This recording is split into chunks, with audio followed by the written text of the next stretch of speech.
परेशान तो रहूंगा ना पार्वती, आखिर एक बेटी का बाप जो ठहरा। पार्वती, अब उसके हाथ पीले करने का समय आ गया है।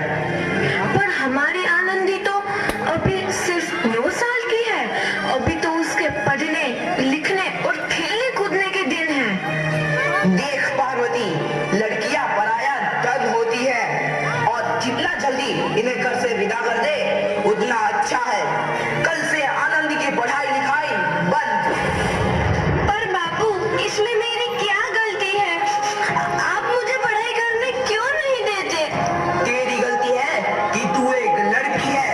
लड़का होती तो क्या बापू? लड़का होती तो क्या? ऐ लड़की, ज्यादा जबान ना चला, नहीं तो जबान हलक से खींचकर बाहर निकाल दूंगा। बापू, मैं पढ़ लिख कर कुछ बनना चाहती हूँ। मेरी पढ़ाई ना रोको बापू। आनंदी, तुझे पढ़ना है तो पढ़, लेकिन सारी उम्र बाप की छाती पर यूं बोझ बनकर ना बैठ। पर बापू, अभी तो मेरी उम्र पढ़ाई लिखाई की है। मुझे पढ़ लिख कर डॉक्टर बनना है। पढ़ाई पढ़ाई पढ़ाई, आज तो तेरी किताबों का काम तमाम करके ही छोड़ूंगा। ये ले। नहीं बापू, मत फाड़ो बापू। छोरी। नहीं बापू, नहीं। बापू, ये तुमने क्या किया? तुमने मेरी इन किताबों को ही नहीं फाड़ा बापू, मेरी किस्मत फाड़ दी, मेरी किस्मत। ये कापी किताबें ना सिर्फ छोरों के हाथ में अच्छी लगती है, लड़कियों के हाथ में तो सिर्फ मेहंदी अच्छी लगती है, मेहंदी। पर बापू, मैं लड़की हूँ तो क्या हुआ? लड़का और लड़की तो हमारी दोनों आंखों के समान होते हैं। चुप कर आनंदी, और यह एहसान मान कि अब तक जिंदा है तू। कहीं बचपन में गला दबाकर मार लिया होता तो यह तेरी बकबक नहीं सुननी पड़ती आज। पर बापू, मुझे चूल्हा हिलाना अच्छा ना लगे है। देख छोरी, जितना जल्दी हो तू चूल्हा जलाना सीख ले, उतना ही अच्छा है तेरे लिए। और हाँ, तेरा ब्याह तो होगा, वो भी कल के कल। अपना जीवन है तुम्हारी यही कहानी। आंचल में है दूध और आंखों में है पानी। मुझे माफ कर दे बेटी, तेरे बापू के जिद के आगे मेरी एक न चलेगी। माफ कर दे बेटी, मुझे माफ कर दे। इस प्रकार मात्र 9 वर्ष की छोटी उम्र में आनंदी का विवाह गोपाल राव जोशी से हो गया। बाल विवाह एक सामाजिक कुरीति है और इस कुप्रथा का शिकार होना पड़ा आनंदी को। 5 वर्ष बाद आनंदी 14 साल की हो गई है। उसके घर एक शिशु ने जन्म लिया है। देखते हैं आगे क्या हुआ।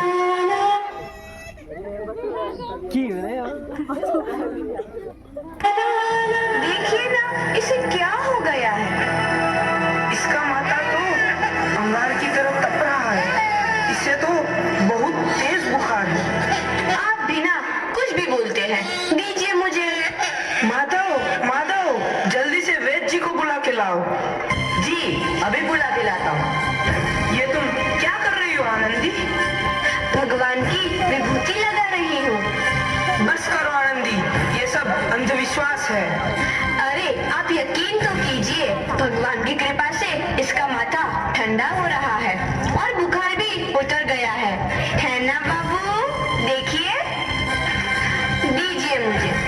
उठो बाबू, आंखें खोलो, तुम्हें तुम्हारी माँ बुला रही है। आंखें खोलो, देखिए ना इसे क्या हो गया है। आंखें भी नहीं खोल रहा। आंखें खोलो बेटा। आप चुप क्यों है? आंखें खोलो बेटा, आंखें खोलो। आनंदी, हमारा बेटा कभी आंखें नहीं खोलेगा। नहीं, ऐसा नहीं हो सकता। मेरे बेटे को मुझसे कोई नहीं छीन सकता, कोई नहीं छीन सकता। पागल मत बनो आनंदी। माधव, माधव। आनंदी, बंद करो ये पागलपन। भगवान ने मेरा बच्चा छीन लिया। भगवान ने नहीं, तुम्हारी अशिक्षा और अंधविश्वास ने तुम्हारा बच्चा छीना है। अगर तुम पढ़ी लिखी होती तो आज हमारा शिशु जीवित होता। तुम अनपढ़ थे आनंदी, अनपढ़। नहीं, अब मैं अनपढ़ नहीं रहूंगी। नहीं रहूंगी मैं अनपढ़। मैं पढ़ूंगी ताकि कल किसी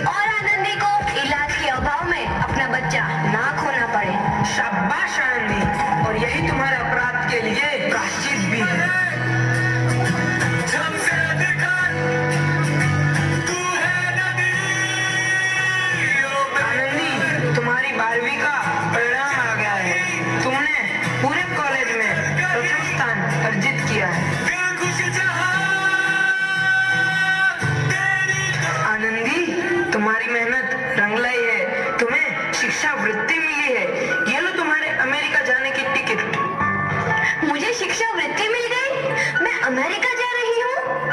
पर ये सब मैं अकेले कैसे कर पाऊंगी? रिद्धि, अपने आप को इतना कमजोर क्यों समझ रही हो? फिर इतना पढ़ने लिखने का क्या फायदा? तुम अभी गवार की गवार नहीं हूँ मैं अब गवार।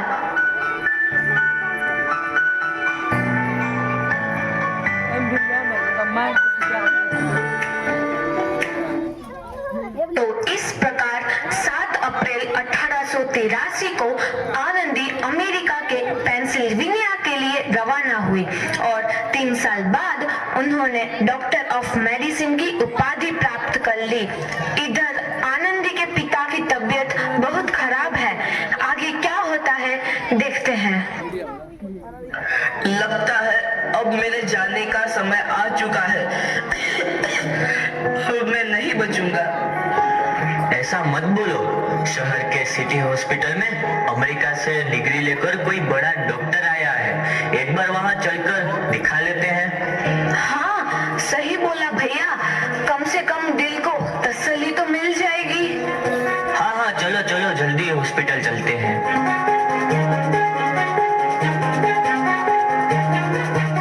इस मरीज की हालत तो बहुत ही खराब है। कोई चमत्कार ही इसे बचा सकता है। ऐसा मत बोलो भाई, डॉक्टर साहब कब तक आ जाएंगे? लो आ गई डॉक्टर मैडम। डॉक्टर मैडम जल्दी देखिए, मरीज की हालत बहुत ही खराब है।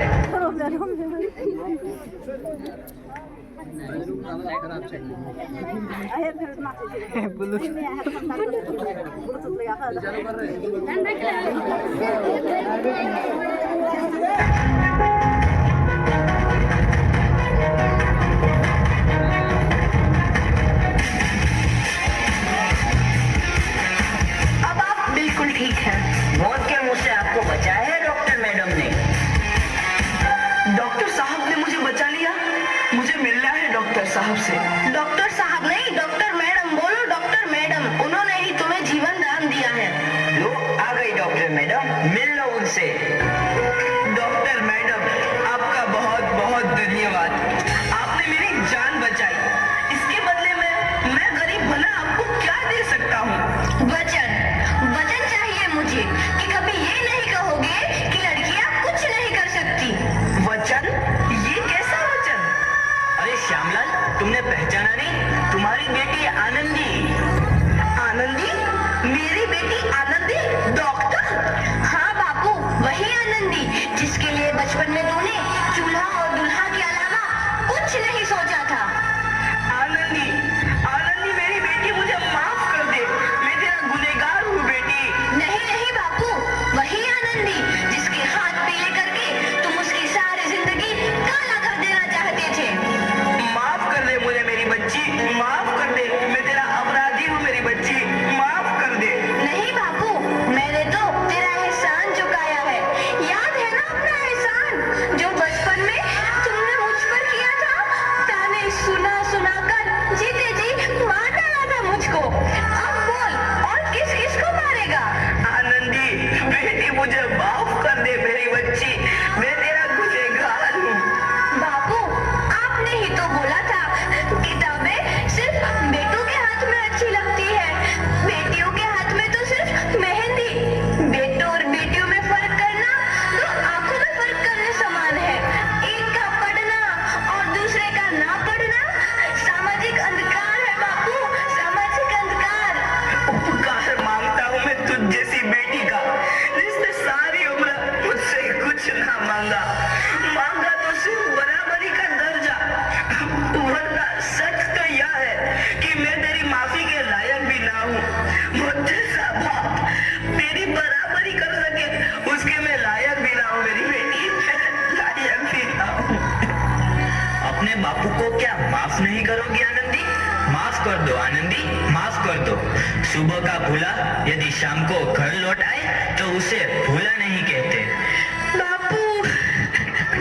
तो इस प्रकार आनंदीबाई जोशी ने अपनी मेहनत और अटूट इरादे से न केवल भारत की पहली महिला डॉक्टर बनी, बल्कि आगे चल के उन लड़कियों के लिए सुनहरा रास्ता दिखा गई जो जीवन में कुछ करना चाहती सकती थी।